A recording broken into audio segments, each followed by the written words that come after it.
Shalom, selamat pagi Bapak Ibu Saudara-saudara yang dikasihi oleh Tuhan Yesus Kristus. Jumpa kembali bersama saya Pendeta Eka di dalam renungan firman Tuhan pada hari ini, hari Sabtu 18 September 2021. Sukacita dan damai sejahtera dari Tuhan Yesus kiranya menyertai kehidupan Bapak Ibu Saudara sekalian, yang pastinya mendatangkan kebahagiaan. Puji nama Tuhan. Sampai pada pembacaan kita di doa pagi hari Sabtu ini, yakni 2 Tawarik pasal yang ke-14. Firman Tuhan memberkati kita sekalian. Sebelum kita merenungkan bagian pasal yang kita baca hari ini, mari kita akan berdoa bersama. Tuhan Allah Bapa di surga yang kami puja sembah dalam nama Tuhan Yesus, kami sungguh bersyukur hari yang baru Tuhan percayakan pada kami. Kami mau terus belajar firman Tuhan, agar hati dan pikiran kami dipenuhi oleh kebenaran firman-Mu, dan Kau menolong kami untuk kami dapat terapkan sehingga nama Tuhan dipermuliakan dalam kehidupan kami. Terpujilah nama-Mu Bapa, demi nama Tuhan Yesus kami berdoa dan bersyukur. Haleluya, amin. Bapak Ibu Saudara-saudara yang dikasihi oleh Tuhan, masih ingat kisah Hachiko ya? Ada seekor anjing dari Jepang yang pernah hidup di tahun 1923-1925. Cerita Hachiko ini melegenda karena sebagai simbol kesetiaan. Dia tetap menunggu kedatangan tuannya walaupun tuannya telah tiada di stasiun kereta api, tanpa menghiraukan cuaca yang dingin. Ya, kisah Hachiko, anjing yang cerdas ini, demikian juga dia anjing yang setia kepada tuannya, menjadi simbol kesetiaan. Pada hakikatnya kesetiaan merupakan salah satu pilar utama menjadi manusia yang beradab, berakal budi, dan beriman. Bagi orang Israel, kesetiaan itu diukur dengan janji Tuhan, yakni berkat atau kutuk. Begitu pula dengan kepemimpinan raja-raja Israel maupun juga raja selatan Yehuda.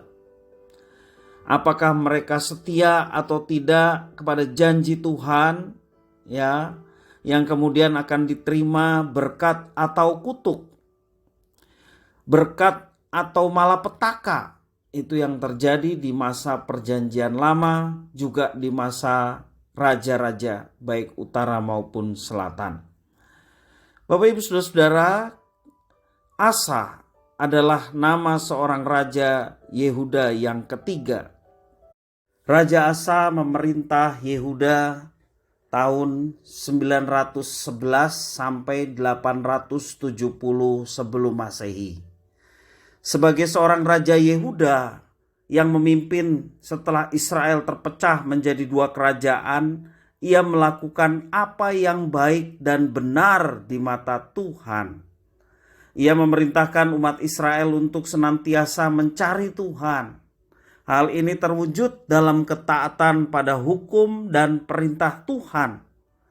Selain itu juga, Raja Asa melakukan tindakan pencegahan dengan menjauhkan umat dari berbagai bentuk kepercayaan asing dan penyembahan berhala. Bapak Ibu Saudara bisa membaca ayat yang ketiga dan keempat. Demikian firman Tuhan.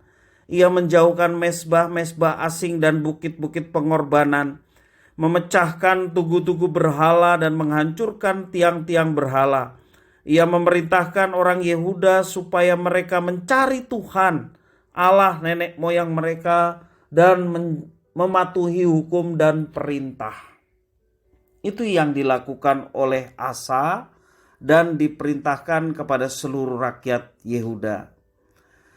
Keyakinan, doa, harapan, dan penyerahan sepenuhnya kepada Tuhan menghasilkan kemenangan bagi Raja Asa. Para musuh Israel dipukul kalah dan tidak ada yang tinggal hidup.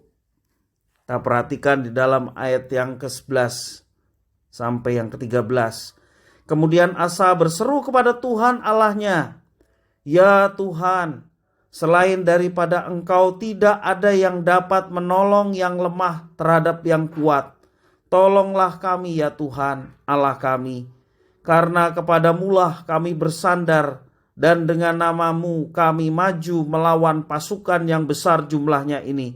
Ya Tuhan, Engkau Allah kami, jangan biarkan seorang manusia mempunyai kekuatan untuk melawan Engkau, dan Tuhan memukul kalah orang-orang Ethiopia itu di hadapan Asa dan Yehuda. Orang-orang Ethiopia itu lari, lalu dikejar oleh Asa dan laskarnya sampai ke Gerar. Dari orang-orang Ethiopia itu amat banyak yang tewas, sehingga tidak ada yang tinggal hidup, karena mereka hancur di hadapan Tuhan dan tentaranya. Orang-orang Yehuda memperoleh jarahan yang sangat besar. Bapak, Ibu, Saudara-saudara, Tuhan bukan saja memberikan kemenangan, tetapi juga mengaruniakan keamanan dan berkat yang melimpah kepada Asa dan Yehuda, ya, bangsa Israel bagian selatan. Nah, pembelajaran bagi kita mengenai kesetiaan. Apabila kita belajar dari pengalaman Raja Asa yang memiliki iman, ya, dia seorang raja yang memiliki iman. Kita juga diingatkan bahwa kesetiaan kepada Tuhan merupakan hal yang sangat amat penting dan harus kita utamakan dalam kehidupan kita sebagai orang Kristen. Kita mempunyai banyak tantangan, ancaman, juga godaan dalam kehidupan kita, sama seperti yang dialami oleh Raja Asa. Selagi kita masih hidup di dunia, yang namanya tantangan, ancaman, godaan dalam kehidupan itu tidak akan mungkin bisa hilang. Karena apa? Karena kita masih ada di dunia. Semua tantangan dan rintangan dapat kita atasi tentu saja ketika kita mau berpaut kepadanya. Namun demikian, tantangan dan rintangan juga bisa membuat kita justru malah tidak menjadi setia kepada Tuhan. Apalagi ketika tantangan dan rintangan itu terus-menerus dihadapi oleh seseorang. Bapak, Ibu, Saudara-saudara yang dikasihi oleh Tuhan, ketika kita percaya dan memiliki komitmen untuk tetap melakukan apa yang diperintahkan Tuhan, untuk tetap melakukan perbuatan baik dan benar berdasarkan firman Tuhan, maka Ia, yaitu Tuhan Allah kita, akan memberkati, menjaga, memelihara kita, bahkan juga keluarga kita. Amin. Kuncinya bagi kita, mari kita tetap setia kepada Tuhan. Apapun tantangan, ancaman, godaan yang sedang kita hadapi, kita mau tetap setia kepada Tuhan. Tuhan melihat kesetiaan anak-anaknya. Kalau Tuhan melihat kesetiaan anak-anaknya, Dia yang terlebih dahulu setia, siap memberkati, siap menjaga dan memelihara.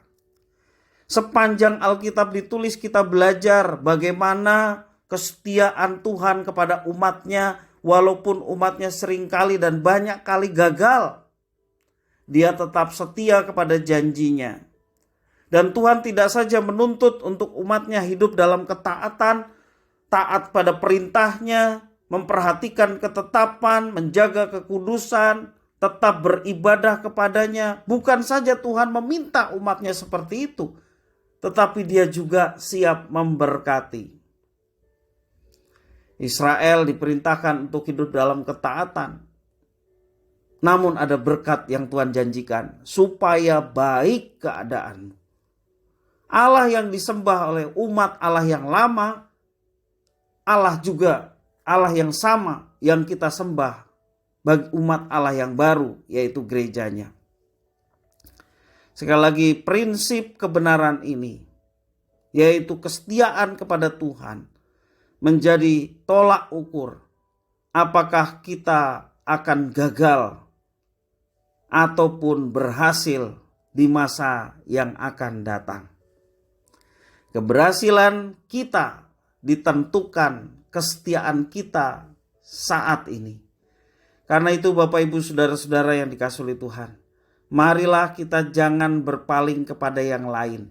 Walaupun menurut kasat mata manusia jasmani kita, duniawi kita, yang lain lebih menarik, yang lain sepertinya menggoda hati. Tetapi tak kala itu menyimpang dari apa yang Tuhan tetapkan, mari kita berkata no, mari kita berkata tidak. Dan kita mau tetap setia kepada Tuhan. Dan percayalah, ketika kita berkomitmen untuk setia kepada Tuhan, setia di sini berarti kita mau tetap menyembah Dia, mau tetap mentaati dan belajar terus untuk mengikuti kehendak-Nya. Itu yang dimaksud setia. Maka Tuhan akan melihat, dan percayalah pemeliharaan, ya, penjagaan, berkat Tuhan akan siapkan bagi setiap anak-anaknya yang setia. Biarlah firman ini menjadi berkat bagi kita sekalian. Mari kita berdoa. Tuhan Allah Bapa di surga, terima kasih atas firman Tuhan. Mampukan untuk kami dapat memahami. Mampukan kami untuk hidup dalam kesetiaan kepada Tuhan. Karena Tuhan senang terhadap anak-anaknya yang setia. Karena itu Tuhan, setiap tantangan, rintangan, godaan, bahkan ancaman yang seringkali muncul dalam kehidupan kami, kami tidak mau menjadi orang-orang yang kalah terhadap semuanya itu. Tetapi kami mau tetap belajar setia kepada Tuhan yang lebih dulu setia kepada kami. Sehingga kami boleh melihat campur tangan Tuhan dan berkat Tuhan yang siap dicurahkan bagi kehidupan anak-anak-Mu. Terima kasih Tuhan atas firman-Mu. Demi nama Tuhan Yesus Kristus, kami sudah berdoa dan bersyukur. Haleluya. Amin.